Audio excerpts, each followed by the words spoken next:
அசுரரை வென்ற இடம் அது தேவரை காத்த இடம்.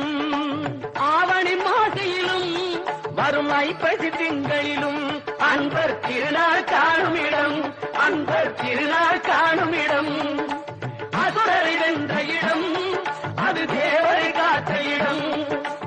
ஆவணி மாசையிலும் வரும் ஐப்பசி திங்களிலும் அன்பர் திருநாள் காணும் இடம், அன்பர் திருநாள் காணும் இடம். திருச்செந்தூரின் கடலோரத்தில் செந்தில் நாதன் அரசாங்கம் தேடி தேடி வருவோர்க்கெல்லாம் தினமும் கூடும் தெய்வாம்சம்.